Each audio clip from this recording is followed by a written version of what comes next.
ನಮಸ್ಕಾರ ವಿದ್ಯಾರ್ಥಿಗಳೇ. ಇವತ್ತಿನ ಪಾಠದ ವಿಷಯ ಪ್ರಧಾನಮಂತ್ರಿ. ನಾವು ಈಗಾಗಲೇ ನಮ್ಮ ಪಾರ್ಲಿಮೆಂಟ್ ಸಿಸ್ಟಮ್ನಲ್ಲಿ ಲೋಕಸಭೆಗೆ ಏನು ಅಧಿಕಾರ ಇದೆ, ರಾಜ್ಯಸಭೆಗೆ ಏನಿದೆ, ರಾಷ್ಟ್ರಪತಿಯವರಿಗೆ ಏನು ಅಧಿಕಾರ ಇದೆ, ಇದೆಲ್ಲ ಅಧ್ಯಯನ ಮಾಡಿದ್ದೇವೆ. ಇವತ್ತಿನ ಭಾಗ ಪ್ರಧಾನಮಂತ್ರಿ, ಕಾರ್ಯಾಂಗದ ಮುಖ್ಯಸ್ಥರು. ನೋಡಿ ವಿದ್ಯಾರ್ಥಿಗಳೇ, ನಮ್ಮಲ್ಲಿ 3 ಹಂತದಲ್ಲಿ ನಾವು ಯಾವಾಗಲೂ ಆಲೋಚನೆ ಮಾಡ್ತಾ ಇದ್ದೇವೆ. ಹೇಗೆ? ಶಾಸಕಾಂಗ,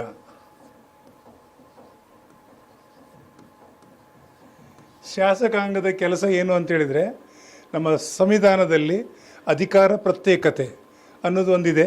ಆ ಪ್ರಕಾರ ಶಾಸಕಾಂಗದಲ್ಲಿ ಏನು ಅಂತೇಳಿದರೆ, ನಮ್ಮ ಚುನಾಯಿತ ಪ್ರತಿನಿಧಿಗಳು ಕೂತ್ಕೊಂಡು ರಾಜ್ಯಸಭೆ ಮತ್ತು ಲೋಕಸಭೆ ಈ ಶಾಸಕಾಂಗದ 2 ಅಂಗಗಳು. ಇಲ್ಲಿ ಕಾಯ್ದೆ ಕಾನೂನುಗಳನ್ನು ರೂಪಿಸುವಂಥ ಒಂದು ಅಧಿಕಾರ ಇವರಿಗಿದೆ. ಇಲ್ಲಿ ಕಾರ್ಯಾಂಗ ಅಂತಿದೆ. ಅಂದರೆ ದೇಶದ ದಿನನಿತ್ಯ ವ್ಯವಹಾರಗಳನ್ನು ನೋಡಲಿಕ್ಕೆ ಕಾರ್ಯಾಂಗದ ಮುಖ್ಯಸ್ಥರು ಯಾರು ಅಂದರೆ ಪ್ರೈಮ್ ಮಿನಿಸ್ಟರ್. ಇವತ್ತು ಓದ್ತಾ ಇದ್ದೇವೆ ಪ್ರಧಾನಮಂತ್ರಿ ಕಾರ್ಯಾಂಗದ ಮುಖ್ಯಸ್ಥರು ಯಾರು ಅಂತ ಕೇಳಿದರೆ ಪ್ರಧಾನಮಂತ್ರಿ. ಸೊ ಇವರೆಲ್ಲ ಕಾಯ್ದೆ ಕಾನೂನುಗಳನ್ನು ಮಾಡ್ತಾರೆ. ಇವರು ಅನುಷ್ಠಾನ ಮಾಡಲಿಕ್ಕೆ ಕಾರ್ಯಾಂಗದ ದಿನನಿತ್ಯ ಎಲ್ಲ ವ್ಯವಹಾರಗಳು. ಲೋಕಸಭೆ 5 ವರ್ಷಕ್ಕೊಂದು ಚುನಾವಣೆ ಆಗಿ ಅವರ ಪ್ರಧಾನಮಂತ್ರಿ ನೇತೃತ್ವದಲ್ಲಿ ಆಡಳಿತ ನಡೆಸುವಂಥದ್ದು ಕಾರ್ಯಾಂಗದ ಮುಖ್ಯಸ್ಥರು ಪ್ರಧಾನಮಂತ್ರಿ. ಅವ್ರ ಬಗ್ಗೆ ಅಧಿಕಾರ ಹೇಗೆ ಏನು ಅಂತ ಇವತ್ತು ಅಧ್ಯಯನ ಮಾಡಲಿಕ್ಕಿದ್ದೇವೆ. ಶಾಸಕಾಂಗ, ಕಾರ್ಯಾಂಗ. ಇನ್ನೊಂದು ನ್ಯಾಯಾಂಗ. ಇವ್ರ ಕೆಲಸ ಏನು ಅಂತೇಳಿ ನೋಡಿ. ಅದೇ ನಾವು ಓದುವಾಗ ಸಂವಿಧಾನದ ಅದೇ ಅಧಿಕಾರ ಪ್ರತ್ಯೇಕತೆ ಅಂದರೆ ಶಾಸಕಾಂಗ, ಕಾರ್ಯಾಂಗ, ನ್ಯಾಯಾಂಗ. ಇಲ್ಲಿ ಶಾಸಕಾಂಗ ಮಾಡೋರು ಶಾಸನ ಮಾಡ್ತಾರೆ. ಈ ಶಾಸನ ಮಾಡಿದ ಮೇಲೆ ರಾಷ್ಟ್ರಪತಿಗಳು ಸೈನ್. ನಾವು ಈಗಾಗಲೇ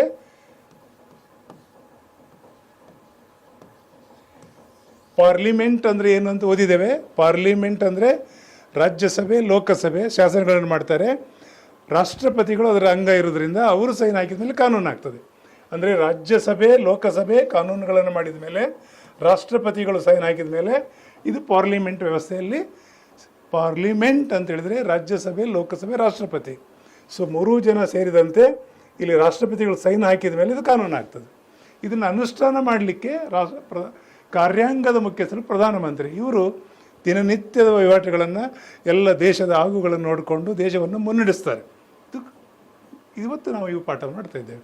ಇವರು ಸೇರಿದಂತೆ ಸಾಮಾನ್ಯ ಜನತೆ ಯಾವುದೇ ಕಾಯ್ದೆ ಕಾನೂನನ್ನು ಉಲ್ಲಂಘಿಸಿದಾಗ ಅವರಿಗೆ ನ್ಯಾಯ ಕೊಡಲಿಕ್ಕೆ ನ್ಯಾಯಾಂಗ ಇದೆ. ಈ ನ್ಯಾಯಾಂಗದ ಬಗ್ಗೆ ಪ್ರತ್ಯೇಕವಾಗಿ ಪಾಠ ಮಾಡಲಿಕ್ಕಿದ್ದೇನೆ, ಅದು ಮತ್ತೆ ನೋಡುವ. ಸೊ ನಮ್ಮ ಪಾರ್ಲಿಮೆಂಟ್ ಸಿಸ್ಟಮ್ನಲ್ಲಿ ಶಾಸಕಾಂಗ, ಕಾರ್ಯಾಂಗ, ನ್ಯಾಯಾಂಗ ನಮ್ಮ ಸಂವಿಧಾನ ನಮಗೆ ಕೊಟ್ಟಿದೆ. ಶಾಸಕಾಂಗದಲ್ಲಿ ಕಾನೂನು ಮಾಡಿದ ಮೇಲೆ ಅದು ಅನುಷ್ಠಾನ ಮಾಡಲಿಕ್ಕೆ ಕಾರ್ಯಾಂಗ ಇದೆ. ಈ ಕಾರ್ಯಾಂಗದ ಮುಖ್ಯಸ್ಥರು ಯಾರು ಅಂತ ಹೇಳಿದರೆ ಪ್ರಧಾನಮಂತ್ರಿ. ಅವರಿಗೆ ಸಹಾಯ ಮಾಡಲಿಕ್ಕೆ ಆಡಳಿತ ವ್ಯವಸ್ಥೆ ಇರ್ತದೆ. IAS ಆಫೀಸರ್ ಇದ್ದಾರಲ್ಲ, ಅವರೆಲ್ಲ ಅಧಿಕಾರಿಗಳು. ಇಲ್ಲಿ ಡೆಮೋಕ್ರಸಿಯಲ್ಲಿ ಚುನಾಯಿತ ಪ್ರತಿನಿಧಿಗಳದ್ದು ಮುಖ್ಯಸ್ಥರೇ ಮುಖ್ಯ ಇಲ್ಲಿ ಅಲ್ವಾ. ಇವತ್ತು ನಾವು ಪ್ರಧಾನಮಂತ್ರಿ ಬಗ್ಗೆ ಏನೆಲ್ಲ ಪ್ರಶ್ನೆ ಬರ್ತದೆ ಅಧ್ಯಯನ ಮಾಡಲಿಕ್ಕಿದ್ದೇವೆ, ನೋಡುವ ಒಂದೊಂದೇ. ಈಗ ನೀವು ಪ್ರಧಾನಮಂತ್ರಿಯವರಿಗೆ ಯಾವ ಆರ್ಟಿಕಲ್, ನಾನು ಮತ್ತೆ ಹೇಳ್ತೇನೆ, ಆರ್ಟಿಕಲ್ ಅಂದರೂ ಒಂದೇ, ವಿಧಿ ಅಂತ ಹೇಳಿದ್ರು ಒಂದೇ, ಅಥವಾ ಅನುಚ್ಛೇದ ಅಂತ ಹೇಳಿದ್ರು ಒಂದೇ. ನೆನ್ಪಿಡಿ, ಅನುಚ್ಛೇದ ಅಂದ್ರೆ ಒಂದೇ. ಯಾವುದು ಆರ್ಟಿಕಲ್ ಅಂತ ಹೇಳಿದ್ರೆ 75. ಸೊ ಪ್ರಧಾನಮಂತ್ರಿ ಬಗ್ಗೆ ಎಲ್ಲಿಂದ ಪ್ರಾರಂಭ ಆಗ್ತದೆ? ಆರ್ಟಿಕಲ್ 75. ಸಂವಿಧಾನದ 75ನೇ ವಿಧಿ ಅನ್ನುವ ಅವ್ರಿಗೆ ಏನೇನು ಅಧಿಕಾರ ಇದೆ ಇವತ್ತು ನಾವು ಅಧ್ಯಯನ ಮಾಡಲಿಕ್ಕಿದ್ದೇವೆ. ಅದರ ಭಾಗವಾಗಿ ನೋಡುವ. ಹಾಗಿದ್ರೆ ನೇಮಕಾತಿ ಪ್ರಕ್ರಿಯೆ ಮತ್ತು ರಾಷ್ಟ್ರಪತಿಯವರ ವಿವೇಚನಾಧಿಕಾರ ಅಂತ ಟೈಟಲ್ ಕೊಟ್ಟಿದ್ದೇನೆ. ಏನು ಹಾಗಿದ್ರೆ ನೋಡಿ, ನಮ್ಮ ಜನತಂತ್ರದಲ್ಲಿ ಪ್ರತಿ 5 ವರ್ಷಕ್ಕೆ ಒಂದು ಸಲ ಚುನಾವಣೆ ಆದಮೇಲೆ 5 ವರ್ಷ ಚುನಾವಣೆ ಆದಮೇಲೆ ಯಾವುದೇ ಒಂದು ಪಕ್ಷ ಬಹುಮತ ಬರುವುದು. ಆ ಬಹುಮತ ಆಧಾರ ಎಷ್ಟು ಅಂತೇಳಿದರೆ ಒಟ್ಟು 543 ಸೀಟು. 543 ಭಾಗಿಸು 2 ಮಾಡಿದಾಗ 271 ಆಗ್ತದೆ, ಪ್ಲಸ್ 1 272. ಯಾರು ಒಂದು ಪಕ್ಷದ ಒಂದೇ ಪಕ್ಷ ಬರ್ಬೋದು, ಅಥವಾ 4-6 ಒಂದು ಗುಂಪುಗಳು ಸೇರಿ ಮಾಡಿದಂಥ ಒಂದು ವ್ಯವಸ್ಥೆ ಇರ್ಬೋದು. ಉದಾಹರಣೆಗಾಗಿ NDA, UPA ಈ ರೀತಿ ಇರುವಂಥ ಯಾವ ಪಕ್ಷ ಬಹುಮತ ಪರೀತದೆ 5 ವರ್ಷಕ್ಕೆ ಒಂದ್ಸಲ ಚುನಾವಣೆ ಆದಮೇಲೆ ಅದರ ನಾಯಕರು ಯಾರು ನಿರ್ಧಾರ ಆದಮೇಲೆ ಅವರನ್ನು ಪ್ರಧಾನಮಂತ್ರಿಯಾಗಿ ಮಾಡುವಂಥ ಪ್ರಕ್ರಿಯೆ ಇದೆ. ಸೊ ನಾನು ಮತ್ತೆ ಹೇಳಿದಾಗೆ ಇಲ್ಲಿ ಚುನಾವಣೆ ಆದಮೇಲೆ ಬಹುಮತ ಪಡೆದಂಥ ಯಾವುದೇ ಒಂದು ಪಕ್ಷ ಅಥವಾ ಪಕ್ಷದ ಗುಂಪು, ಅಂದರೆ ಹಲವು ಗುಂಪುಗಳು ಸೇರಿ ದೋಸ್ತಿ ಮಾಡಿರ್ತಾರಲ್ಲ, ಫ್ರೆಂಡ್ಶಿಪ್ ಅಂತ ಹೇಳ್ತೀರಿ, ಅವರು ಈಗ ಉದಾಹರಣೆಗಾಗಿ NDA, national democratic alliance, UPA ಹಿಂದೆ ಎಲ್ಲ ಇತ್ತು, ಆ ರೀತಿ ಒಂದು ಗುಂಪನ್ನು ಮಾಡಿಕೊಂಡು ಆಡ್ಬೋದು ಸರ್ಕಾರ. ಸೊ ಅವರೆಲ್ಲ ಸೇರಿಕೊಂಡು ನಮ್ಮ ನಾಯಕ ಯಾರು ಅಂತ ಆಯ್ಕೆ ಮಾಡಿದ ಮೇಲೆ ಅವರು ರಾಷ್ಟ್ರಪತಿಗಳಲ್ಲಿ ಹಕ್ಕು ಮಂಡಿಸ್ತಾರೆ, ಅವರನ್ನು ಪ್ರಧಾನಮಂತ್ರಿಯಾಗಿ ನೇಮಿಸ್ತಾರೆ ರಾಷ್ಟ್ರಪತಿಗಳು. ಇದು ಸಾಮಾನ್ಯ ಪ್ರಕ್ರಿಯೆ. ಆದರೂ ಕೂಡ ಇಲ್ಲಿ ಒಂದು ಆರ್ಟಿಕಲ್ ಇದೆ, ರಾಷ್ಟ್ರಪತಿಯವರು ಪ್ರಧಾನಮಂತ್ರಿಯ ನೇಮಕ ಮಾಡ್ತಾರೆ. ಯಾರು ಮಾಡ್ತಾರೆ? ರಾಷ್ಟ್ರಪತಿಯವರು ಮಾಡ್ತಾರೆ. ಯಾವ ಆಧಾರದಲ್ಲಿ? ನಾನು ಈಗ ಹೇಳಿದಾಗೆ ಈ ಪ್ರಕ್ರಿಯೆ ಅನ್ವಯ ಆಗುವಂಥದ್ದು. ಇಲ್ಲಿ ಬೇರೆ ಬೇರೆಯಾಗಿ ಕೊಟ್ಟಿದ್ದೇನೆ. ಲೋಕಸಭೆಯಲ್ಲಿ ಬಹುಮತ ಇದ್ದಾಗ ನೋಡಿ, ಸೊ 5 ವರ್ಷವೇ ಚುನಾವಣೆ ಅಂತಲ್ಲ, ಕೆಲವು ಸಲ ಅದು ಬಹುಮತ ಕಳ್ಕೊಂಡಾಗ ಹೀಗೆಲ್ಲ ಚುನಾವಣೆ ಆಗಲಿಕ್ಕಿದೆ, ಅದು ಇನ್ನೊಂದು ಕತೆ, ಅದು ಮತ್ತೆ ಹೇಳ್ತೇನೆ. ಲೋಕಸಭೆಯಲ್ಲಿ ಸ್ಪಷ್ಟ ಬಹುಮತ ಇದ್ದಾಗ ಇವರನ್ನು ಕರೆದು ಅವರನ್ನು ನಾಯಕರು ಯಾರು ಅಂತ ಅವರನ್ನು ನೇಮಕ ಮಾಡ್ತಾರೆ.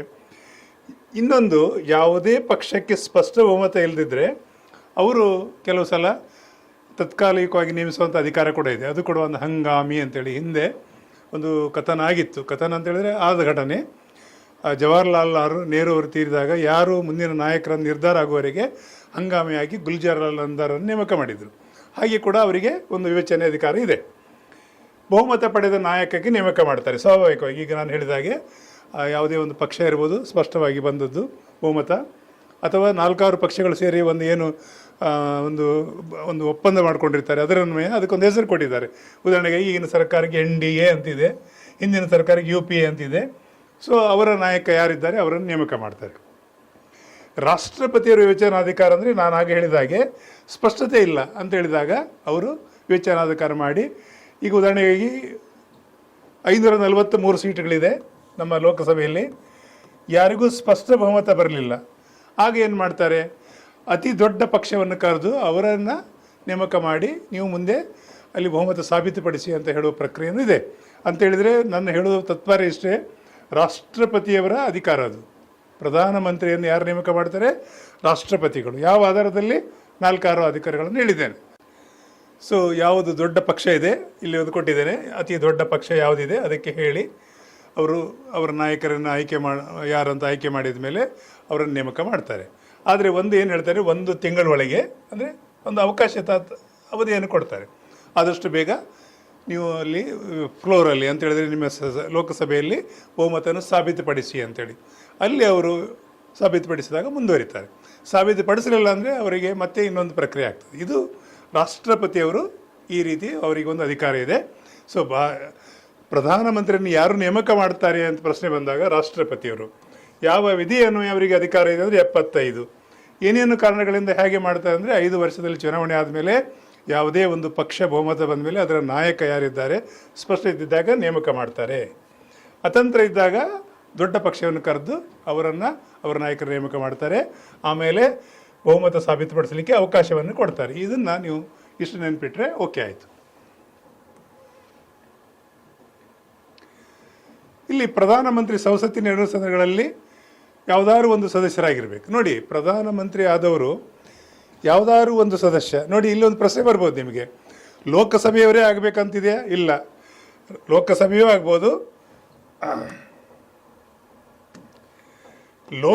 ಆಗ್ಬೋದು, ರಾಜ್ಯಸಭೆ ಯಾವುದಾದ್ರು ಒಂದು ಸದನದ ಮೆಂಬರ್ ಆಗಿರಬೇಕು.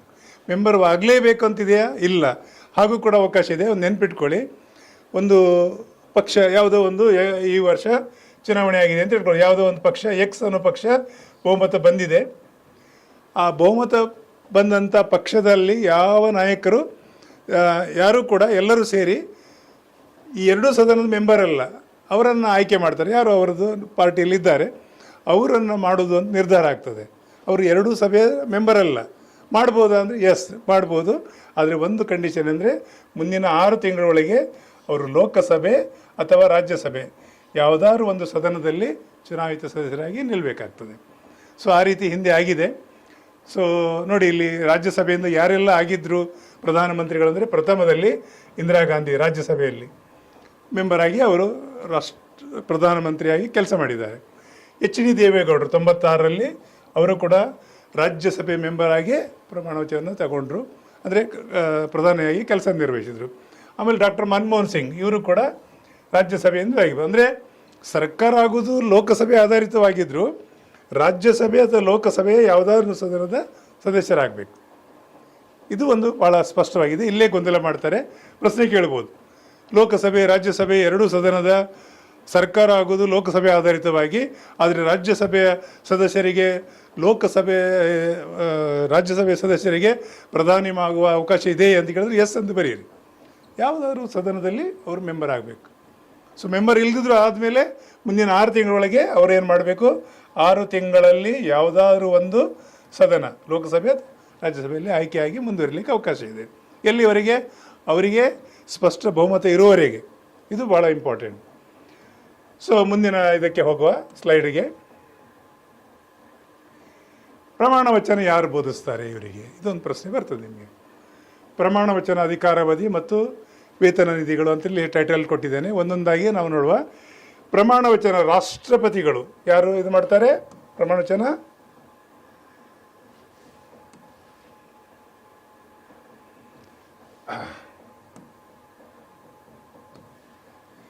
ಪ್ರಮಾಣ ವಚನ ಯಾರು ಬೋಧಿಸ್ತಾರೆ?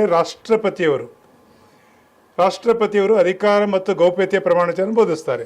ಸೊ ಪ್ರಶ್ನೆ ಬರ್ಬೋದು, ಪ್ರಧಾನಮಂತ್ರಿಗೆ ಪ್ರಮಾಣ ವಚನ ಯಾರು ಬೋಧಿಸ್ತಾರೆ ಅಂದರೆ ರಾಷ್ಟ್ರಪತಿಗಳು ಅಧಿಕಾರ ಮತ್ತು ಗೌಪ್ಯತೆ ಕುರಿತು ಮಾಡಿಸ್ತಾರೆ. ಆಗ ಅವರು ಭಾರತದ ಸಂವಿಧಾನಕ್ಕೆ ಬದ್ಧನಾಗಿ ನಾನು ಕರ್ತವ್ಯ ನಿರ್ವಹಿಸ್ತೇನೆ ಮತ್ತು ಅಧಿಕಾರದ ಗೌಪ್ಯತೆಯನ್ನು ಕಾಪಾಡ್ತೇನೆ ಅಂತೇಳಿ ಪ್ರಮಾಣ ವಚನ ತಗೊಳ್ತಾರೆ. ಇದು ಒಂದು ಆಯಿತು. ಅಧಿಕಾರಾವಧಿ ನಿಗದಿಯಾಗಿಲ್ಲ ಅಂತ ಯಾಕೆ ಕೊಟ್ಟಿದೆ ಅಂತ ಹೇಳಿದರೆ, ನೋಡಿ, ಲೋಕಸಭೆ ಆಧಾರಿತವಾಗಿ ಪ್ರತಿ 5 ವರ್ಷಕ್ಕೆ ಒಂದು ಸಲ ಚುನಾವಣೆ ಆಗ್ತದೆ. 5 ವರ್ಷಕ್ಕೆ 5 ವರ್ಷ ಮೊದಲೇ ಸರ್ಕಾರ ಬಹುಮತ ಕಳೆದುಕೊಂಡ್ರೆ 4 ವರ್ಷಕ್ಕೆ ಆಯಿತು ಅಂತ ಇಟ್ಕೊಳ್ಳಿ. ಬಹುಮತ ಕಳ್ಕೊಂಡಿದ್ರೆ 4 ವರ್ಷಕ್ಕೂ ಆಗ್ತದೆ. ಸಂವಿಧಾನದ ಬದ್ಧವಾಗಿ ಹೇಳೋದಾದರೆ ಅದಕ್ಕೆ 5 ವರ್ಷದ ಕಾಲಾವಧಿ ಇದೆ. ಕೆಲವು ಸಲ ಏನಾಗ್ತದೆ, ಬೇರೆ ಬೇರೆ ಕಾರಣಗಳಿಂದ 4 ವರ್ಷಕ್ಕೆ 3 ವರ್ಷಕ್ಕೆ ಹಿಂದೆಲ್ಲ ಆಗಿದೆ. ಅಲ್ಲಿ ಬಹುಮತ ಕಳ್ಕೊಂಡಾಗ ಅದಕ್ಕಾಗಿ ಇಲ್ಲಿ ಅಧಿಕಾರಾವಧಿ ಫಿಕ್ಸ್ ಆಗಿಲ್ಲ. ಯಾರ್ದು? ಪ್ರಧಾನಮಂತ್ರಿ. ಈಗ 3 ವರ್ಷ ಆದಮೇಲೆ ಒಬ್ಬ ಪ್ರಧಾನಮಂತ್ರಿ ಮೇಲೆ ವಿಶ್ವಾಸ ಇಲ್ಲ ಅಂಥೇಳಿ ಅಲ್ಲಿ ವಿಶ್ವಾಸ ಕಳ್ಕೊಂಡಾಗ ಅಲ್ಲಿ ಅವರ ಅಧಿಕಾರ ಮೊಟಕೊಳ್ಳೋ ಸಾಧ್ಯತೆ ಇದೆ. ಒಂದು ಪಾಯಿಂಟು. ಇನ್ನೊಂದು, ರಾಷ್ಟ್ರದಲ್ಲಿ ಏನಾಗ್ತದೆ, ಕೆಲವು ಸಲ ಮುಂದುವರಿಬೇಕು ಅಂತ ಹೇಳಿದ್ರೆ ಅಲ್ಲಿಗೆ ಮುಂದುವರಿಯುವಂಥ ಅವಕಾಶವೂ ಇದೆ. ಯಾಕಂದರೆ 5 ವರ್ಷದವರೆಗೆ ಅವ್ರಿಗೆ ಕಾಲಾವಕಾಶ ಇದೆ. ಅದಕ್ಕಾಗಿ ಇಲ್ಲಿ ಅಧಿಕಾರಾವಧಿ ನಿಗದಿಯಾಗಿಲ್ಲ. ಅದಕ್ಕೆ ನಿಮಗೆ ಪ್ರಶ್ನೆ ಬರ್ಬೋದು, ನಿರ್ದಿಷ್ಟ ನಿಗದಿ ಆಗಿಲ್ಲ ಅಂತ ಹೇಳಿದಾಗ ಅದನ್ನೇ ರೈಟ್ ಮಾಡಬೇಕು. 5 ವರ್ಷ ಕಂಪಲ್ಸರಿ ಆಗಲೇಬೇಕಂತ ಎಲ್ಲಾದರೂ ನಿಮಗೆ ಪ್ರಶ್ನೆ ಹಾಕಿದರೆ ಇಲ್ಲ. 5 ವರ್ಷ ಅದರದ ಅವಧಿ ಇದೆ, ಆದರೆ ನಿಗದಿಯಾಗಿಲ್ಲ. ಎಲ್ಲಿವರೆಗೆ ಅಂತ ಹೇಳಿದ್ರೆ ಬಹುಮತ ಇರುವವರೆಗೆ. ಅದು 5 ವರ್ಷವರೆಗೆ ಬಹುಮತ ಇದ್ದರೆ ಪ್ರಶ್ನೆ ಬರೋದಿಲ್ಲ. ಈಗ ನಿಮಗೆ ಗೊತ್ತಿದೆ, ಮೊದಲು ನಮ್ಮ ಹಿಂದಿನ UPA ಸರ್ಕಾರದಲ್ಲಿ ಮನಮೋಹನ್ ಸಿಂಗ್ ಅವರು 2 ಅವಧಿಗೆ, ಅಂದರೆ 5 ವರ್ಷಕ್ಕೆ 5+5 10 ವರ್ಷ ಆಡಳಿತ ಮಾಡಿದರು ಅಲ್ವಾ. ಈಗ ನಮ್ಮ ಮಾನ್ಯ ನರೇಂದ್ರ ಮೋದಿಯವರು 3ನೇ ಅವಧಿಗೆ ಹಾಕಿದ್ದಾರೆ, ಮುಂದುವರಿತಾ ಇದ್ದಾರೆ. ಸೊ ಹಾಗೆ ಇದು ನಡೀತಾ ಇರುವಂಥದ್ದು ನಮ್ಮ ವ್ಯವಸ್ಥೆಯಲ್ಲಿ. ವೇತನ ಮತ್ತು ಭತ್ಯೆ ಅವರಿಗೆ ಕಾಲಕ್ಕೆ ಸಂಸತ್ತಲ್ಲಿ ನಿರ್ಧಾರ ಆಗಿ ಕೊಡ್ತಾರೆ. ಇದು ಒಂದು ಕೂಡ ವೇತನ ಮತ್ತು ಭತ್ಯೆ ಬಗ್ಗೆ ಒಂದು ವಿಷಯ ಬಂತು. Okay, yes. ಈ ಇದರಲ್ಲಿ ಪಾಯಿಂಟಲ್ಲಿ ಏನು ಮಾಡ್ತದೆ ಅಂದರೆ, ಪ್ರಧಾನಮಂತ್ರಿ ನಮ್ಮ ದೇಶದ ಮುಖ್ಯಸ್ಥರು. ವಿದ್ಯಾರ್ಥಿಗಳೇ, ನಾನು ಈ ಹಿಂದೆ ಕೂಡ ಹೇಳಿದಾಗೆ ಇದು ಹೇಗಿದೆ ಅಂತ ಹೇಳಿದರೆ, ನಮ್ಮ ಶಾಸಕಾಂಗ ಶಾಸನ ಮಾಡ್ತದೆ, ಕಾರ್ಯಾಂಗ ಅನುಷ್ಠಾನ ಮಾಡ್ತದೆ. ಈ ಕಾರ್ಯಾಂಗದ ಮುಖ್ಯಸ್ಥರು ನೋಡಿ, ಇಲ್ಲಿ ಸೆಂಟರ್ ಪಾಯಿಂಟಲ್ಲಿ ಕೊಟ್ಟಿದ್ದೇನೆ, ಇವರೇ PM, prime minister of India, ಇವರೇ ಸುಪ್ರೀಂ. ಕಾರ್ಯಾಂಗದ ಮುಖ್ಯಸ್ಥರು ಯಾರು ಅಂತ ಕೇಳಿದಾಗ ಪ್ರಧಾನಮಂತ್ರಿಯವರು. ಇವರು ರಾಷ್ಟ್ರಪತಿಗಳಿಗೆ ಎಲ್ಲ ಕಾಲಕ್ಕೆ ಮಾಹಿತಿಗಳನ್ನು ಕೊಡ್ತಾ ಇರ್ತಾರೆ. ದೇಶ ಹೇಗೆ ಮುನ್ನಡೀತಾ ಇದೆ, ಪ್ರಗತಿ ಏನಾಗಿದೆ, ಎಲ್ಲ ವಿಷಯಗಳನ್ನು ರಾಷ್ಟ್ರಪತಿ ಕೊಡಬೇಕಂತಿದೆ. ರಾಷ್ಟ್ರಪತಿ ಮತ್ತು ನಾಯಕತ್ವ ಇದರ ಮಧ್ಯದಲ್ಲಿ ಕೊಂಡಿಯಾಗಿ ಅವರು ದೇಶವನ್ನು ಮುನ್ನಡೆಸ್ತಾರೆ. ಮಂತ್ರಿಮಂಡಲಕ್ಕೂ ಇವರೇ ಮುಖ್ಯಸ್ಥರು. ಯಾರು ಮಂತ್ರಿ ಇರಬೇಕು, ಯಾರು ಇರಬಾರ್ದು, ಎಲ್ಲ ಇವರದೇ ವಿವೇಚನಾಧಿಕಾರ. ಯಾರಿಗೆ? ಪ್ರಧಾನಮಂತ್ರಿ. ರಾಷ್ಟ್ರಪತಿಯವರಿಗಿಲ್ಲ. ಯಾಕಂದರೆ ರಾಷ್ಟ್ರಪತಿಗಳು ಪ್ರಧಾನಮಂತ್ರಿಯನ್ನು ಮಾತ್ರ ನೇಮಕ ಮಾಡ್ತಾರೆ. ಪ್ರಧಾನಮಂತ್ರಿಯವರು ತನ್ನ ಟೀಮಲ್ಲಿ ಯಾರೆಲ್ಲ ಇರಬೇಕು ಅಂತ ನಿರ್ಧಾರ ಮಾಡೋದು ಅವರಿಗೆ. ಅವರು ಸುಪ್ರೀಂ, ಅವರು ಒಂದು ಪಟ್ಟಿ ಕೊಡ್ತಾರೆ, ಇಂಥವ್ರನ್ನೆಲ್ಲ ಮಿನಿಸ್ಟರ್ ಮಾಡಿ ಅಂದರೆ ಆ ಮಿನಿಸ್ಟರನ್ನು ರಾಷ್ಟ್ರಪತಿಗಳು ನೇಮಕ ಮಾಡ್ತಾರೆ. ವಜಾ ಮಾಡಿ ಅಂದರೆ ವಜಾ ಕೂಡ ಮಾಡ್ತಾರೆ, ಅದು ಮುಂದೆ ಬರ್ತದೆ ಪಾಯಿಂಟು. ಆಮೇಲೆ ಸಂಸತ್ತು, ಇಡೀ ಸಂಸತ್ತಿಗೆ, ಎರಡೂ ಸದನಕ್ಕೆ ಅವರು ಮಾಹಿತಿಯನ್ನು ಕೊಡುವಂಥದ್ದು. ಯಾವುದೇ ವಿಷಯಗಳನ್ನು ಅವರು ದೇಶದ ಜನತೆಗೆ ಮಂಡಿಸಿ ಯಾವ ಮುಖಾಂತರ, ಸಂಸತ್ತಿನಲ್ಲಿ, ಲೋಕಸಭೆ ಮತ್ತು ರಾಜ್ಯಸಭೆಯಲ್ಲಿ ಅವರು ಬಂದು ದೇಶ ಹೇಗೆ ಮುನ್ನಡೀತದೆ, ದೇಶದಲ್ಲಿ ಏನು ನಡೀತಾ ಇದೆ ಎಲ್ಲ ವಿಷಯಗಳನ್ನು, ಯಾಕಂದರೆ ಜನರಿಂದ ಜನರಿಗಾಗಿ ಜನರ ಸರ್ಕಾರ ಇರುವಾಗ ಜನರ ಪ್ರತಿನಿಧಿಯಾಗಿ ಪ್ರಧಾನಮಂತ್ರಿ ಇದ್ದಾರೆ, ದೇಶವನ್ನು ಮುನ್ನಡೆಸ್ತಾರೆ ಕಾರ್ಯಾಂಗದ ಮುಖ್ಯಸ್ಥರಾಗಿ. ಅವರಿಗೆ ಈ ಲೋಕಸಭೆ ರಾಜ್ಯಸಭೆಗೆ ಬಂದು ಯಾವುದೇ ವಿಷಯಗಳನ್ನು ಅರಿವಿಸಿ ಹೇಗೆ ನಡೀತಾ ಇದೆ ಎಲ್ಲ ವಿಷಯಗಳನ್ನು ಮನದಟ್ಟು ಮಾಡಿಸುವಂಥ ಅವರೇ ಮುಖ್ಯಸ್ಥರು. ಸೊ ಇದು ಒಂದು ಪಾಯಿಂಟು ನೆನ್ಪಿಟ್ಕೊಳ್ಳಿ. ನೆಕ್ಸ್ಟು ನೋಡಿ, ಇಲ್ಲಿ ಏನು ಕೊಟ್ಟಿದ್ದೇನೆ, ಮಂತ್ರಿಮಂಡಲ ರಚನೆ ಮತ್ತು ನಿಯಂತ್ರಣ. ಸೊ ಇಲ್ಲಿಗೆ ನಾನು ಹೇಳಿದಾಗೆ ಮಂತ್ರಿಮಂಡಲ ರಚನೆ ಮಾಡುವ ಅಧಿಕಾರ ಯಾರಿಗಿದೆ? ಪ್ರಧಾನಮಂತ್ರಿಯವರಿಗೆ. ರಾಷ್ಟ್ರಪತಿಗಳು ಪ್ರಧಾನಮಂತ್ರಿ ನೇಮಕ ಮಾಡ್ತಾರೆ.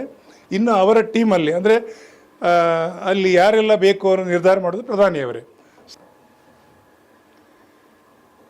ನೇಮಕಕ್ಕೆ ಶಿಫಾರಸು, ಯಾರನ್ನು ನೇಮಿಸಬೇಕು ಅಂತೇಳಿ ರಾಷ್ಟ್ರಪತಿಗೆ ಶಿಫಾರಸು ಮಾಡ್ತಾರೆ. ಯಾಕೆಂದರೆ ಇವರು ಶಿಫಾರಸು ಮೇರೆಗೆ ರಾಷ್ಟ್ರಪತಿಗಳು ಮಂತ್ರಿಗಳನ್ನು ನೇಮಕ ಮಾಡ್ತಾರೆ.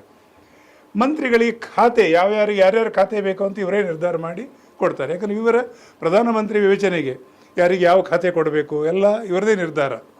ಆಮೇಲೆ ಭಿನ್ನಾಭಿಪ್ರಾಯ ಇದ್ದಾಗ ರಾಜೀನಾಮೆ, ಈಗ ಒಬ್ಬ ಮಂತ್ರಿಯೊಬ್ಬರು ಸರಿಯಾಗಿ ಕೆಲಸ ಮಾಡಲಿಲ್ಲ, ಭಿನ್ನಾಭಿಪ್ರಾಯ ಹೋಗಿ ರಾಜೀನಾಮೆ ಕೊಡಿದ್ರೆ ರಾಜೀನಾಮೆ ಕೊಡಬೇಕು. ಅವರು ರಾಜೀನಾಮೆ ಕೊಡಲಿಲ್ಲ ಅಂತ ಹೇಳಿದ್ರೆ ವಜಾ ಮಾಡಲಿಕ್ಕೂ ಅವರು ಸೂಚನೆ ಮಾಡ್ತಾರೆ ರಾಷ್ಟ್ರಪತಿಗೆ. ವಜಾ ಕೂಡ ಇಲ್ಲಿ ಕೊಟ್ಟಿದ್ದೇನೆ, ವಜಾಗೊಳಿಸಲು ಕೂಡ ಶಿಫಾರಸು ಮಾಡ್ತಾರೆ. ಆಟೋಮೆಟಿಕ್ಲಿ ಅವರು ಮಂತ್ರಿ ಸ್ಥಾನವನ್ನು ಕಳ್ಕೊಳ್ತಾರೆ. ಯಾಕಂದರೆ ಇಲ್ಲಿ ಯಾರು ಅಂತ ಹೇಳಿದ್ರೆ ಕಾರ್ಯಾಂಗದ ಮುಖ್ಯಸ್ಥರು ತನ್ನ ನೇತೃತ್ವದಲ್ಲಿ ನಡೆಯುವಂಥ ಎಲ್ಲ ಟೀಮನ್ನು ಯಾರನ್ನು ನೇಮಕ ಮಾಡಬೇಕು, ಯಾರನ್ನು ಮುಂದುವರಿಸಬೇಕು, ಯಾರನ್ನು ರಾಜೀನಾಮೆ ಕೊಡಬೇಕು ಸಂದರ್ಭ ಬಂದರೆ ಹೇಳಲಿಕ್ಕೆ, ಅಥವಾ ರಾಜೀನಾಮೆ ಕೊಡದಿದ್ದರೆ ವಜಾ ಮಾಡಲಿಕ್ಕೂ ಹೇಳುವ ಅಧಿಕಾರ ಯಾರಿಗಿದೆ? ಪ್ರಧಾನಮಂತ್ರಿಯವರಿಗಿದೆ. ಇದು ಪ್ರಧಾನಮಂತ್ರಿ ಇವರಿಗೆ ಇರುವಂಥದ್ದು ಎಲ್ಲ ಅಧಿಕಾರ. ಸೊ ಯಾಕೆ ಅಂದರೆ ಕಾರ್ಯಾಂಗದ ಮುಖ್ಯಸ್ಥರು ಪ್ರಧಾನಮಂತ್ರಿ ಇರೋದ್ರಿಂದ ಈ ಕೆಲಸವನ್ನು ಅವರು ನಿಭಾಯಿಸ್ತಾರೆ. ಯಾಕಂದರೆ ದೇಶವನ್ನು ಮುನ್ನಡೆಸಬೇಕಾಗ್ತದೆ. ಸೊ ಮುಂದೆ ಈ ಪಾಯಿಂಟಲ್ಲಿ ನೋಡಿ, ಒಂದೊಂದೇ ವಿಧಿಯಾಗಿ ತಿಳ್ಕೊಳ್ಳುವ. ಇಲ್ಲಿ ವಿಧಿ 74.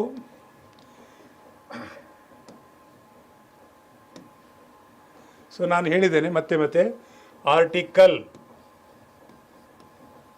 ಅಂದರೂ ಒಂದೇ, ವಿಧಿ ಅಂತ ಹೇಳಿದರೆ ಒಂದೇ, ಅನುಚ್ಛೇದ ಅಂತ ಹೇಳಿದರೆ ಒಂದೇ. ಸೊ ಇದೆಲ್ಲ ಒಂದೇ. ಸೊ ಇಲ್ಲಿ 74, 75, 78 ಏನು ಹೇಳ್ತದೆ ಅಂತೇಳಿ ಒಂದು ನಮಗೆ ಭಾಳ ಅದ್ಭುತವಾಗಿ ನಿಮಗೆ ಕೊಟ್ಟಿದ್ದೇನೆ. ಮಂತ್ರಿಮಂಡಲ ಯಾರು ಇದರಲ್ಲಿ ಬರ್ತದೆ? ಪ್ರಧಾನಮಂತ್ರಿಯವರೇ, ಅವರ ನೇತೃತ್ವದಲ್ಲಿ ರಚನೆ ಆಗ್ತದೆ. ಇವರು ಮಂತ್ರಿಮಂಡಲ ಮತ್ತು ರಾಷ್ಟ್ರಪತಿ ಮಧ್ಯದಲ್ಲಿ ಯಾರಿದ್ದಾರೆ?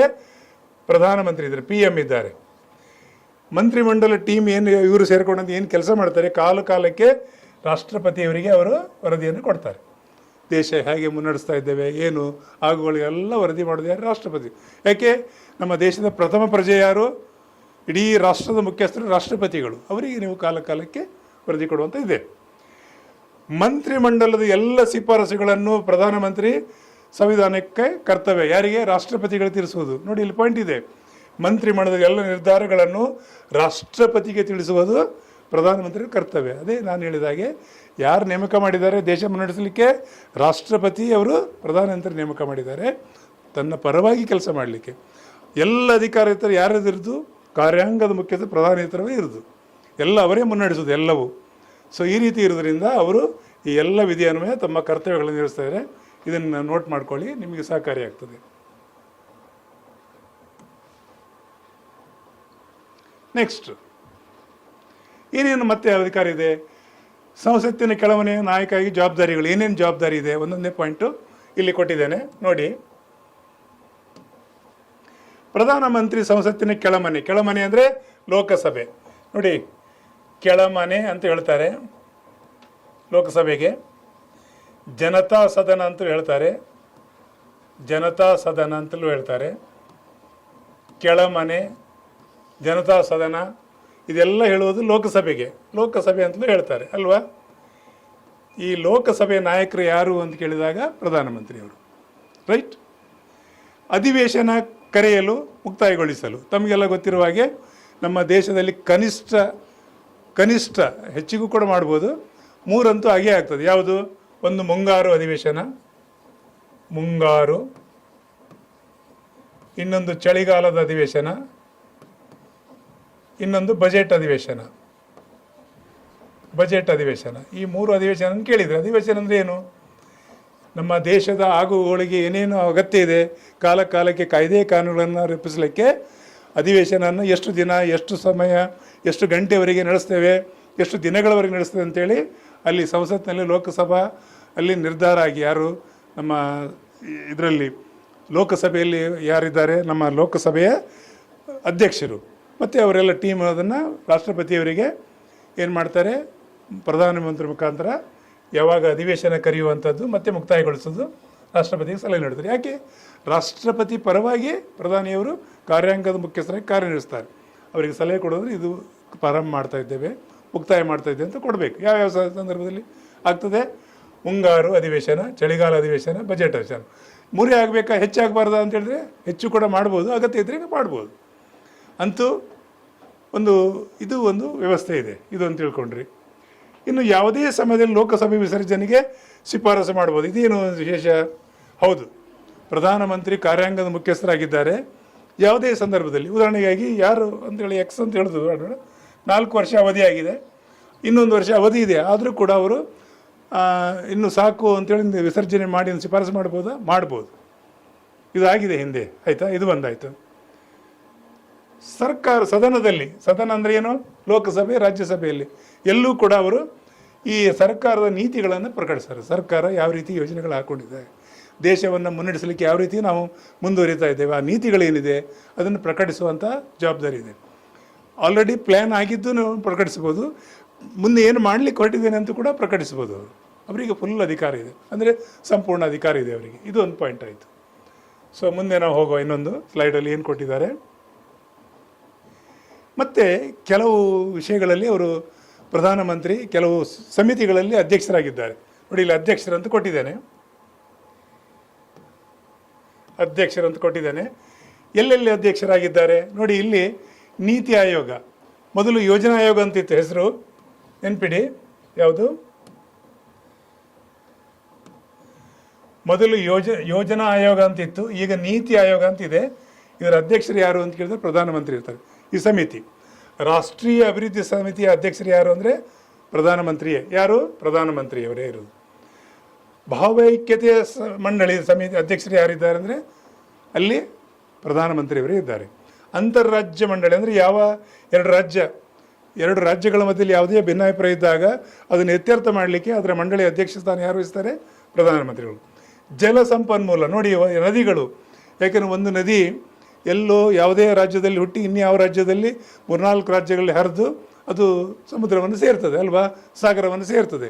ಇಂತಹ ಸಂದರ್ಭದಲ್ಲಿ ನೀರಿನ ವಿಷಯಕ್ಕೆ ಜಗಳ ಮತ್ತೊಂದು ಇತ್ಯಾದಿ ಆದರೆ, ತಂಟೆ ತಕರಾರುಗಳಾದರೆ ಅದನ್ನು ಇತ್ಯರ್ಥ ಮಾಡಲಿಕ್ಕೆ ಅದರ ಅಧ್ಯಕ್ಷತೆಯನ್ನು ಯಾರು ವಹಿಸ್ತಾರೆ ಅಂದರೆ PM, ಪ್ರಧಾನಮಂತ್ರಿಯವರು.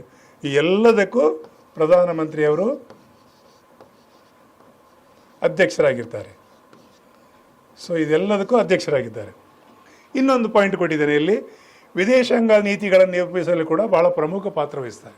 ವಿದೇಶಾಂಗ ಸಚಿವರಿದ್ದರೂ ಕೂಡ ನಮ್ಮ ದೇಶಗಳೊಟ್ಟಿಗೆ ಏನೆಲ್ಲ ಸಂಬಂಧ ಇರಬೇಕು, ವಾಣಿಜ್ಯ ಇರ್ಬೋದು, ಮತ್ತೊಂದು ವಿಷಯ ಇರ್ಬೋದು, ಭದ್ರತೆ ಇರ್ಬೋದು, ಇಂಥ ರಿಲೇಷನ್ಗಳ ಬಗ್ಗೆ ನಿರ್ಧಾರ ಮಾಡೋದು ಪ್ರಧಾನಮಂತ್ರಿ ನೀತಿ ರೂಪಿಸುವಲ್ಲಿ ಭಾಳ ಪ್ರಮುಖವಾದ ಪಾತ್ರವನ್ನು ವಹಿಸ್ತಾರೆ. ಇದೊಂದು ಪಾಯಿಂಟ್ ಕೊಟ್ಟಿದ್ದೇನೆ. ಇದು ಕೂಡ ಪ್ರಶ್ನೆ ಬರ್ತದೆ ನೋಡಿ. ಇಲ್ಲಿ ಒಂದು ಏಣಿ ಶ್ರೇಣಿ ಬಗ್ಗೆ ನಿಮಗೆ ಕೊಟ್ಟಿದ್ದೇನೆ. ಇಡೀ ರಾಷ್ಟ್ರದ ನಾಯಕರು ಯಾರು? ಪ್ರಧಾನಮಂತ್ರಿ ರಾಷ್ಟ್ರದ ನಾಯಕರು, ಹೌದಾ? ಎಸ್. ಯಾಕಂದರೆ ಕಾರ್ಯಾಂಗದ ಮುಖ್ಯಸ್ಥರು ಏನು? ಕಾರ್ಯಾಂಗದ ಮುಖ್ಯಸ್ಥರು ಇವರು ಇರೋದ್ರಿಂದ ಸೊ ರಾಷ್ಟ್ರದ ನಾಯಕರು. ಯಾಕಂದ್ರೆ ರಾಷ್ಟ್ರವನ್ನು ಮುನ್ನಡೆಸೋದು ಪ್ರಧಾನಮಂತ್ರಿ ನೇತೃತ್ವದಲ್ಲಿ. ಕೇಂದ್ರ ಸರ್ಕಾರದ ಮುಕ್ತ ವಕ್ತಾರರು. ಹೌದು, ಕೇಂದ್ರ ಸರ್ಕಾರ ಕಾಲಕ್ಕೆ ಏನೇನು ರೀತಿ ನಿರೂಪಣೆಗಳನ್ನು ಬೆಳೆಸಿಕೊಂಡು ದೇಶವನ್ನು ಮುನ್ನಡೆಸ್ತದೆ ಅದರ ಬಗ್ಗೆ ಎಲ್ಲ ವಕ್ತಾರರಾಗಿ ಅವರು ರಾಜಕೀಯ ಮುಖ್ಯಸ್ಥರು ಹೌದು, ಹಾಗೆ ನಮ್ಮ ಆಡಳಿತದ ಮುಖ್ಯಸ್ಥರು ಹೌದು. ಇದು ಅವರು ಇದ್ದಾರೆ, ಅದು ದೇಶದ ಪ್ರಧಾನಿಯವರು. ಆಮೇಲೆ ಆಡಳಿತಾರೂಢ ಪಕ್ಷದ ನಾಯಕರು. ಎಸ್, ಯಾವ ಪಕ್ಷದ ಆಡಳಿತ ಅಲ್ಲಿದೆ ಆ ಪಕ್ಷದ ನಾಯಕರು ಅವರೇ ಆಗಿರ್ತಾರೆ. ಅದೊಂದು ಪ್ರಶ್ನೆ ಬರ್ಬೋದು. ಸೊ ಈ ಎಲ್ಲ ಇದಕ್ಕೆ ಯಾರಿದ್ದಾರೆ ಹೆಡ್ಡು ಅಂತ ಹೇಳಿದರೆ ಪ್ರಧಾನಮಂತ್ರಿಗಳು. ಅದಕ್ಕೆ ನಾವು ಹೇಳೋದು ಕಾರ್ಯಾಂಗದ ಮುಖ್ಯಸ್ಥರು. ಯಾರು? ಕಾರ್ಯಾಂಗದ ಮುಖ್ಯಸ್ಥರು ಪ್ರಧಾನಮಂತ್ರಿ ಅಲ್ವಾ? ಸೊ ಭಾಳ ಅತ್ಯಂತ ಅಧಿಕಾರ ಇರುವಂಥದ್ದು ನಮ್ಮ ದೇಶವನ್ನು ನಡೆಯುವಂಥದ್ದು ಪ್ರಧಾನಮಂತ್ರಿ ನೇತೃತ್ವದಲ್ಲಿ. ಸೊ ವಿದ್ಯಾರ್ಥಿಗಳೇ, ಮತ್ತೇನು ಬರ್ಬೋದು ಅಂತ ನೋಡುವ ಈಗ. ಇಲ್ಲಿ ಈ ಪಾಯಿಂಟಲ್ಲಿ ನಿಮಗೆ ನಮ್ಮ ಪ್ರಥಮ ಪ್ರಧಾನಿಯಿಂದ ಇದುವರೆಗೆ ಇರುವ ಎಲ್ಲ ಪ್ರಧಾನಿಗಳದ್ದು ಚಿತ್ರವನ್ನು ಕೊಟ್ಟಿದ್ದೇನೆ. ಖಂಡಿತ ನಿಮಗೆ ಇಲ್ಲಿ ಪ್ರಥಮ ಪ್ರಧಾನಿ ಯಾರು ಅಂತ ಪ್ರಶ್ನೆ ಬಂದಾಗ ಜವಾಹರ್ಲಾಲ್ ನೆಹರು ಅಂತೇಳಿ ಬರೀರಿ.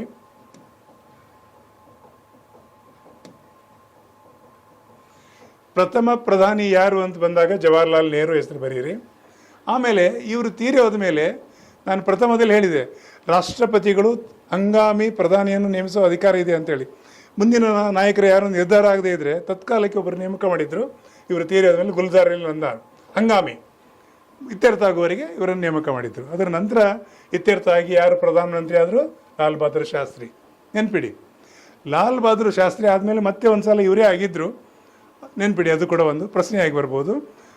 ಆಮೇಲೆ ಇವರು ಆದಮೇಲೆ ಮತ್ತೆ ಯಾರು ಅಂತೇಳಿ ನಿರ್ಧಾರ ಆದಮೇಲೆ ಇಂದಿರಾ ಗಾಂಧಿ, ಆಮೇಲೆ ಮೊರಾರ್ಜಿ ದೇಸಾಯಿ, ಚೌಧರಿ ಚರಣ್ ಸಿಂಗ್. ಕೆಲವು ಸಮಯದವರೆಗೆ ಮಾತ್ರ ಅತಿ ಅಲ್ಪ ಕಾಲ ಯಾರು ಮಾಡಿದ್ರು ಅಂದರೆ ಚೌಧರಿ ಚರಣ್ ಸಿಂಗ್ ಹೆಸರು ನೆನ್ಪಿಡಿ. ರಾಜೀವ್ ಗಾಂಧಿ, ಆಮೇಲೆ ವಿಶ್ವನಾಥ್ ಪ್ರತಾಪ್ ಸಿಂಗ್, ಆಮೇಲೆ ಚಂದ್ರಶೇಖರ್, ಮತ್ತು ಪಿ ವಿ ನರಸಿಂಹರಾವ್. ಈ ನಮ್ಮ ದೇಶ ಆಧುನಿಕ ಕಾಲಕ್ಕೆ ಅಂತೇಳಿದರೆ ಇಡೀ ವಿಶ್ವದೊಟ್ಟಿಗೆ ಒಂದು ವಾಣಿಜ್ಯ ವರಗಳನ್ನು ಮುಂದುವರಿಸಲಿಕ್ಕೆ ಬದ್ಧತೆಯಾಗಿ ಮುಂದುವರಿಸಿದ್ದು ಇವ್ರ ಕಾಲದಲ್ಲಿ ಸಣ್ಣ ಮಟ್ಟದಲ್ಲಿ. ನಂತರ ಅದು ಮುಂದುವರಿಸಿದವರು ಅಟಲ್ ಬಿಹಾರಿ ವಾಜಪೇಯಿ ಕೂಡ, ಆಮೇಲೆ ಎಚ್ ಡಿ ದೇವೇಗೌಡ ಕೂಡ. ನಮ್ಮ ಕೆಲವು ನೆನ್ಪಿಡಿ, ನಮ್ಮ ಕರ್ನಾಟಕದ ಎಚ್ ಡಿ ದೇವೇಗೌಡರು ಕೂಡ ನಮ್ಮ ದೇಶದ ಪ್ರಧಾನಿಯಾಗಿ ಕರ್ತವ್ಯ ನಿರ್ವಹಿಸಿದ್ದಾರೆ. ತುಂಬ ಜನರಿಗೆ ಇವತ್ತು ಗೊತ್ತಿರಲಿಕ್ಕಿಲ್ಲ, ನೆನ್ಪಿಟ್ಕೊಳ್ಳಿ, ಅವರು ಕೂಡ ಪ್ರಧಾನಿಯಾಗಿದ್ದರು. ನಂತರ ಇಂದ್ರ ಕುಮಾರ್ ಗುಜ್ರಾಲ್ ಅಂತೇಳಿ, ಆಮೇಲೆ ಡಾಕ್ಟರ್ ಮನಮೋಹನ್ ಸಿಂಗ್, ಎಲ್ಲರಿಗೂ ಗೊತ್ತಿದೆ, ಇವರು 10 ವರ್ಷ ಅದ್ಭುತವಾಗಿ ಆಡಳಿತ ಮಾಡಿದ್ದಾರೆ. ಆಮೇಲೆ ಈಗ ಪ್ರಸ್ತುತ ದೇಶವನ್ನು ಅತ್ಯಂತ ಪ್ರಮುಖವಾಗಿ ಮುನ್ನಡೆಸ್ತಾ ಇರುವವರು ನರೇಂದ್ರ ಮೋದಿಯವರು. ಸೊ 3ನೇ ಅವಧಿಗೆ ಇವರು ನಮ್ಮ ದೇಶವನ್ನು ಮುನ್ನಡೆಸ್ತಾ ಇದ್ದಾರೆ. ವಿದ್ಯಾರ್ಥಿಗಳೇ, ನಮ್ಮ ದೇಶ ಒಂದು ಪ್ರಜಾಪ್ರಭುತ್ವವಾಗಿ ಅತ್ಯಂತ ಒಂದು ಪ್ರಬುದ್ಧವಾಗಿ ಮುನ್ನಡೆಯಲಿಕ್ಕೆ ಸಾಧ್ಯ ಆದರೆ ಈ ಎಲ್ಲ ನಾಯಕರು ಕಾರಣ ಇದ್ದಾರೆ. ಪ್ರಥಮದಿಂದ ಇವತ್ತಿನವರೆಗೆ ದೇಶವನ್ನು ಮುನ್ನಡೀತಾ ಇದೆ. ಖಂಡಿತ ಇಡೀ ಜಗತ್ತಿನಲ್ಲಿ ದೊಡ್ಡ ಪ್ರಜಾಪ್ರಭುತ್ವವಾಗಿ ದೇಶ ಮುನ್ನಡೀತಾ ಇದೆ. ಇಷ್ಟನ್ನು ಹೇಳ್ತಾ ಮುಂದೆ ನಾನು ಕೆಲವು ವಿಷಯಗಳನ್ನು ಹೇಳಲಿಕ್ಕೆ ಬಯಸ್ತೇನೆ. ನೋಡಿ, ಇಲ್ಲಿ ನಾನು ಈ ಹಿಂದೆ ಕೂಡ ಹೇಳಿದ್ದೇನೆ, ದಯವಿಟ್ಟು ನಮ್ಮ ಎಲ್ಲ ವಿದ್ಯಾರ್ಥಿಗಳು, ನಮ್ಮ ನರೇನ್ ಅಕಾಡೆಮಿ ಉದ್ದೇಶ ಭಾಳ ಸ್ಪಷ್ಟವಾಗಿದೆ. ನೀವು 3 ಹಂತದಲ್ಲಿ ತರಬೇತಿಯನ್ನು ಪಡೀಲಿಕ್ಕೆ ಸಾಧ್ಯತೆ ಇದೆ. ಯೂಟ್ಯೂಬ್ ಮುಖಾಂತರ ನೋಡಿ, ಎಲ್ಲ ವಿಡಿಯೋಗಳು, ನಾನು ಹೇಳಿದ ಎಲ್ಲ ವಿಡಿಯೋಗಳನ್ನು ನಾನು, ನಮ್ಮ ಸಂಸ್ಥೆ, ಎಲ್ಲ ತಂಡ ಈ ಎಲ್ಲ ವಿಡಿಯೋಗಳನ್ನು, ಎಲ್ಲ ಸಂಪನ್ಮೂಲ ವ್ಯಕ್ತಿಗಳು ರೆಕಾರ್ಡ್ ಮಾಡಿದ ವಿಡಿಯೋನ ಯೂಟ್ಯೂಬಲ್ಲಿ ಅಪ್ಲೋಡ್ ಮಾಡ್ತೇವೆ. ಕೋರ್ಸ್ ಹೆಸರು ಫೌಂಡೇಶನ್ ಕೋರ್ಸ್ ಅಂತೇಳಿ. ಅದಕ್ಕೆ ನಾವು ಪ್ಲೇ ಲಿಸ್ಟ್ ಮಾಡಿ ಪಾಲಿಟಿ, ಹಿಸ್ಟ್ರಿ, ಜಿಯೋಗ್ರಫಿ ಪ್ರತಿಯೊಂದನ್ನು ಕೂಡ ಅಪ್ಲೋಡ್ ಮಾಡ್ತೇವೆ. ನೀವು ಯಾವುದೇ ಒಂದು ಪೇಮೆಂಟ್ ಇಲ್ಲದೇ ಉಚಿತವಾಗಿ ನೋಡಿಕೊಂಡು ಮುಂದಿನ, ಯಾಕಂದರೆ ಫೌಂಡೇಶನ್ ಇದ್ದಾಗೆ ಇದು, ಹಾಗೆ ಒಂದು ಕಟ್ಟಡಕ್ಕೆ ಫೌಂಡೇಶನ್ ಇದೆ, ಆ ರೀತಿ ಫೌಂಡೇಶನ್ ಇದ್ದಾಗಿ ಈ ಕೋರ್ಸು. ಇದನ್ನು ನೀವು ಪೂರ್ಣವಾಗಿ ಓದಿದರೆ ಮುಂದೆ ಯಾವುದೇ ಹಿಂದಿನ ಪ್ರಶ್ನೆ ಪತ್ರಿಕೆ ಆಧಾರದಲ್ಲಿ ಪ್ರಾಕ್ಟೀಸ್ ಮಾಡಿದರೆ ಪಾಸ್ ಆಗಲಿಕ್ಕಾಗುತ್ತೆ. ಇದು ಒಂದು ಮೆಥಡ್. ಇದು ಬೇಡ ನಿಮಗೆ ಯಾವುದೇ ಅಡೆತಡೆಯಲ್ಲಿ ನೋಡಬೇಕು ಅಂತ ಹೇಳಿದರೆ ನಮ್ಮದೇ ಒಂದು ಸ್ವಂತ ಆ್ಯಪ್ ಇದೆ, ನರೇನ್ ಅಕಾಡೆಮಿ. ಆ್ಯಪನ್ನು ಗೂಗಲ್ ಪ್ಲೇಸ್ಟೋರಿಗೆ ಹೋಗಿ ಡೌನ್ಲೋಡ್ ಮಾಡ್ಕೊಳ್ಳಿ. ನಾವು ನೋ ಲಾಸ್ ನೋ ಪ್ರಾಫಿಟ್ ಆಧಾರಿತವಾಗಿ ಸಂಘಟಿತವಾದ ಸಂಸ್ಥೆ. ಅದು ಬ್ರಹ್ಮಾವರದ ಎಲ್ಲ ನಾಗರಿಕರು ಸೇರಿ ಕಟ್ಟಿದ ಸಂಸ್ಥೆ. ಅದ್ಭುತವಾದ ಸಂಪನ್ಮೂಲ ವ್ಯಕ್ತಿಗಳಿದ್ದಾರೆ. ರೆಕಾರ್ಡೆಡ್ ವಿಡಿಯೋ ಇದೆ. ಹೈಬ್ರಿಡ್ ಕ್ಲಾಸಸ್ ಅಂದರೆ 2 ಇದೆ, ಆಫ್ಲೈನ್ ಇದೆ, ಆನ್ಲೈನು ಕೂಡ ಇದೆ. ಆನ್ಲೈನಿಗೆ ಈ ಥರ ಒಂದು ವ್ಯವಸ್ಥೆ ಮಾಡಿದ್ದೇವೆ, ರೆಕಾರ್ಡೆಡ್ ವಿಡಿಯೋ ಅಂತೇಳಿ. ಸೊ ನಾನು ಹೇಳಿದಾಗೆ ಫೌಂಡೇಶನ್ ಕೋರ್ಸ್ ನಿಮಗೆ ಎಲ್ಲ ವಿಡಿಯೋ ನೋಡಲಿಕ್ಕಾಗ್ತದೆ. ಆಮೇಲೆ ಕರೆಂಟ್ ಅಫೇರ್ಸ್ಗಳನ್ನು ನಾವು ಅಪ್ಲೋಡ್ ಮಾಡ್ತೇವೆ. ಅದು ಅಲ್ಲದೆ ಕಾಲಕ್ಕೆ ಟೆಸ್ಟ್ ಸೀರೀಸ್ಗಳನ್ನು ಮಾಡ್ತೇವೆ, ಆನ್ಲೈನಲ್ಲಿ ಟೆಸ್ಟ್ ಸೀರೀಸ್ ಕೊಡ್ತೇವೆ. ಇದನ್ನೆಲ್ಲ ನೀವು ಯಾವುದೇ ಅಡೆತಡೆಯಲ್ಲಿ ನೋಡಬೇಕಾದ್ರೆ ಭಾಳ ಸಾಂಕೇತಿಕ ಫೀಸ್ ಇದೆ. ಇದು ಒಂದು. ಇದು 2 ಬೇಡ ನಮಗೆ. ಕೆಲವರಿಗೆ ಹೇಗೆ ಆಗ್ತದೆ ಅಂತ ಹೇಳಿದರೆ, ನಮಗೆ ಆಫ್ಲೈನ್ ಮಾತ್ರ ಬೇಕು ಅಂತ ಹೇಳಿದಾಗ ನೋಡಿ, ಇಲ್ಲಿ ಒಂದು ಅಡ್ರೆಸ್ ಕೊಟ್ಟಿದ್ದೇನೆ. ಇಲ್ಲಿ ನಮ್ಮದು ಸಂಸ್ಥೆದ ಹೆಸರಿದೆ ನೋಡಿ. ಇಲ್ಲಿ ಬ್ರಹ್ಮಾವರದಲ್ಲಿ SMS IAS KS ಸೆಂಟರ್. ಇಲ್ಲಿ ನಾವು ಆಫ್ಲೈನ್ಗಳನ್ನು ಕಂಡಕ್ಟ್ ಮಾಡ್ತಾಯಿದ್ದೇವೆ. ಸೊ ಇಲ್ಲಿ 2 ಕೋಣೆಯನ್ನು ಅದ್ಭುತವಾಗಿ ಡಿಸೈನ್ ಮಾಡಿ ಎಲ್ಲ ಸೌಲಭ್ಯಗಳಿರುವಂಥ ಒಂದು ಆಫ್ಲೈನ್ ಕ್ಲಾಸು. ಇಲ್ಲಿ ವಾರಾಂತ್ಯದ ತರಬೇತಿ ಇದೆ, ಅಲ್ಪಾವಧಿ ತರಬೇತಿ ಕೂಡ ಇರೋದ್ರಿಂದ ವಾರಾಂತ್ಯ ತರಬೇತಿ, ಅಲ್ಪಾವಧಿ ತರಬೇತಿ ಕೂಡ ಇದೆ. ಖಂಡಿತ ಬನ್ನಿ, ಮಾಹಿತಿ ತಗೊಳ್ಳಿ. ನೀವು ಈ ಆಫ್ಲೈನೇ ಬೇಕು ಅಂತ ಹೇಳಿದವರು ನಮ್ಮ ಈ ಕಾಲೇಜಲ್ಲಿ ಅದ್ಭುತವಾದ ವ್ಯವಸ್ಥೆ ಇದೆ. 2 ಕೋಣೆಗಳನ್ನು ಅಲ್ಲಿ ಕೊಟ್ಟಿದ್ದಾರೆ, ಅಲ್ಲಿ ನಿಮಗೆ ಈ SMS ಕಾಲೇಜಲ್ಲಿ. ಸೊ ಖಂಡಿತ ಇಲ್ಲಿ ಅದ್ಭುತವಾದ ವ್ಯವಸ್ಥೆ ಇದೆ. ಆಫ್ಲೈನ್ ಮುಖಾಂತರ ತರಬೇತಿಯನ್ನು ಪಡಿಬೋದು. ಎಷ್ಟು ಜನರಿಗಿದೆ ಅಂದರೆ 30 ಜನ ಮಾತ್ರ ಕೂತ್ಕೊಳ್ಳುವಷ್ಟು ಅವಕಾಶ ಇದೆ. ನೆನ್ಪಿಡಿ, ಹೆಚ್ಚು ಜನರಿಗೆ ಬಂದರೆ ಅವಕಾಶ ಇಲ್ಲ. ಒಂದಾಯಿತು. ಇನ್ನು ನೆಕ್ಸ್ಟ್ ಪಾಯಿಂಟ್ ನೋಡುವ. ಸೊ ಯಾವುದೆಲ್ಲ ಪರೀಕ್ಷೆಗೆ ಈ ಕೋರ್ಸ್ ಹೆಲ್ಪ್ ಆಗ್ತದೆ ಅಂತ ಹೇಳಿದರೆ ನೋಡಿ, ಇಲ್ಲಿ ಕೇಂದ್ರ ಸರ್ಕಾರದ SSC, MTS, CHSL, CGL ಎಲ್ಲ ಮತ್ತು ಇನ್ಕ್ಲೂಡಿಂಗ್ ಸಿವಿಲ್ ಸರ್ವಿಸ್ ಎಲ್ಲದಕ್ಕೂ ಹೆಲ್ಪ್ ಆಗ್ತದೆ. ಇನ್ನೊಂದು ರಾಜ್ಯ ಸರ್ಕಾರದ್ದು ಹಲವಾರು ಪರೀಕ್ಷೆಗಳಿದೆ, ಬಟ್ ಇದು ಕಾಲಕ್ಕೆ ಮಾಡೋದಿಲ್ಲ, ಅಗತ್ಯ ಇದ್ದರೆ ಮಾತ್ರ ಭರ್ತಿ ಮಾಡೋದು. ಈ ಎಲ್ಲ ಪರೀಕ್ಷೆಗಳು ಈ ಸ್ಕ್ರೀನ್ಶಾಟ್ ತಗೊಳ್ಳಿ, ಇದು ನಿಮಗೆ ಸಹಕಾರಿಯಾಗ್ತದೆ. ಇನ್ನೊಂದು ಏನು ಮಾಡ್ಬೋದು ಅಂದರೆ ನಮ್ಮ ಕಚೇರಿಗೆ ಪ್ರತಿ ದಿವಸ 10 ಗಂಟೆಯಿಂದ 10 AM to 1 PM ಸೋಮವಾರದಿಂದ ಶುಕ್ರವಾರದವರೆಗೆ, ಸೋಮವಾರದಿಂದ ಆದಿತ್ಯವಾರ, ಈ ಎಲ್ಲ ದಿನಗಳಲ್ಲಿ ನಾವು ನಮ್ಮ ಕಚೇರಿ ಲಭ್ಯ ಇರ್ತೇವೆ. ಬಂದು ಮಾಹಿತಿ ತಗೊಂಡು ಆಫ್ಲೈನಿಗೆ ಜಾಯ್ನ್ ಆಗೋರು ಮಾತ್ರ ನಾನು ಹೇಳ್ತಾ ಇರೋದು. ಸರ್ ನಿಮ್ಮ ಆಫ್ಲೈನ್ ಏನಿದೆ, ಸೊ ಈ SMS ISK ಸ್ಟಡಿ ಸೆಂಟರ್ ಇದೆಯಲ್ಲ, ಇಲ್ಲಿ ನಾವು ಮಾಡುವಂಥ ತರಬೇತಿಗೆ ಈ ತರಬೇತಿ ಬಗ್ಗೆ ಹೇಳ್ತಾ ಇರೋದು. SMS ISK ಸ್ಟಡಿ ಸೆಂಟರಲ್ಲಿ ಆಫ್ಲೈನೇ ತಗೊಳ್ಬೇಕಂದಿದ್ದಾಗ ನೀವು ಏನು ಮಾಡ್ಬೋದು, ನಮ್ಮ ಕಚೇರಿಗೆ ಬಂದು ಮಾಹಿತಿ ತಗೊಳ್ಳಿಕ್ಕೆ ಆಫೀಸ್ ಟೈಮನ್ನು ಹೇಳಿದ್ದೇನೆ. ಈ ಎಲ್ಲ ಸೌಲಭ್ಯ ನಮ್ಮ ವಿದ್ಯಾರ್ಥಿಗಳು ಪಡ್ಕೊಳ್ಬೇಕು, ತಮ್ಮ ಯಾವುದೇ ಒಂದು ಪಯಣದಲ್ಲಿ ಯಶಸ್ವಿ ಆಗಬೇಕು ಅಂತ ಬಯಸ್ತೇನೆ. ಮುಂದಿನ ಸಲ ಇನ್ನೊಂದು ವಿಷಯ ತಗೊಂಡು ಬರ್ತೇನೆ. Thank you very much.